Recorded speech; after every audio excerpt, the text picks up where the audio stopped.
Madame, mademoiselle, monsieur, bonjour. Aujourd'hui, nous avons assisté à un super spectacle au potager. Une limace léopard et un satyre puant. Après avoir regardé cette vidéo, vous saurez tout ou presque sur ces deux protagonistes. Allez, c'est parti.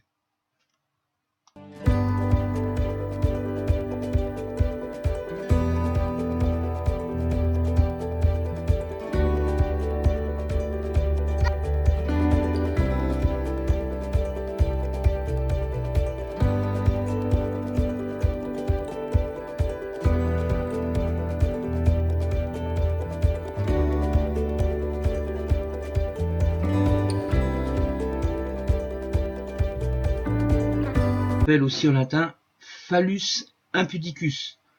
Ce satyre puant, il pousse tous les ans dans mon potager. Alors on peut aussi l'appeler, il est également appelé l'œuf du diable, à l'état jeune. Parce que quand il est dans la terre, ça ressemble à un œuf, quoi, en fait. Et l'œuf de ce champignon est extraordinaire. Il contient une enveloppe externe. Alors après, si vous voulez connaître les noms techniques, vous allez sur Wikipédia ou un truc comme ça, mais il y a plusieurs choses dedans. Il contient une enveloppe externe, euh, et puis après, il y a une couche assez épaisse, translucide et un peu gélatineuse comme ça. Et puis après, il y a une couche plus foncée, et puis au centre, il y a un corps blanc. Il paraît que l'œuf débarrassé de sa gélatine est comestible cru. Par exemple en salade, j'ai vu ça sur internet, bon j'ai jamais goûté, hein. Mais on essaiera peut-être un jour. Il paraît qu'il a un goût de radis. Il est beaucoup consommé en Extrême-Orient. Par contre, attention, hein, une fois que le champignon est développé, il n'est plus comestible.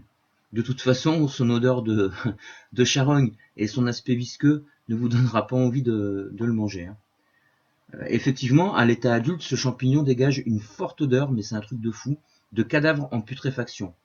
Quand on passe sur une zone où pousse un satyre puant, on le sent à 10 mètres à la ronde.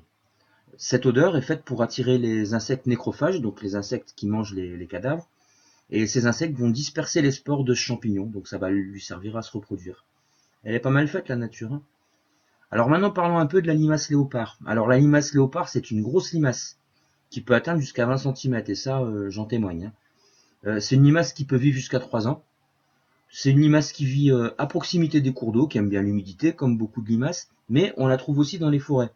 Ce qui explique sa présence en grand nombre au potager des terres rouges, puisque le potager des terres rouges, ceux qui me suivent le savent, c'est une forêt que je suis en train d'aménager en forêt fruitière, en potager avec des arbres fruitiers, etc. Bon alors, revenons à nos moutons. La limace léopard, c'est une limace qui se nourrit de plantes abîmées, fanées ou mortes, comme beaucoup d'autres limaces. Elle aime bien les champignons, comme beaucoup d'autres limaces également. On le voit d'ailleurs, hein, la limace, elle préfère aller manger le champignon que la salade, qui au passage est une reine des glaces. Elle préfère aller manger le champignon que la salade qui est à côté d'elle, quoi. Cette limace mange aussi le bois mort et elle peut être carnivore. Elle peut se montrer carnivore à l'occasion.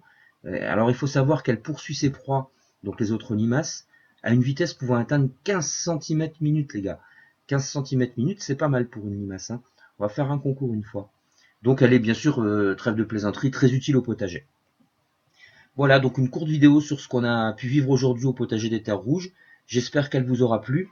Et en tous les cas, le champignon, lui, il a plu à la limace, hein, regardez les images. Et il est revenu le lendemain, et il va revenir jusqu'à temps qu'il n'y aura plus de champignons, quoi. Donc voilà, si vous tombez sur des limaces léopards dans votre potager, surtout, prenez-en soin. En plus, j'ai vu sur internet qu'elle était un peu mal, elle était un peu en voie de disparition. Bah ouais, il y a de moins en moins de forêts, donc voilà quoi. Bon, sur ce, messieurs, dames, n'oubliez pas que toute critique est constructive si elle est justifiée. Et je vous dis à bientôt pour de prochaines aventures au potager des terres rouges.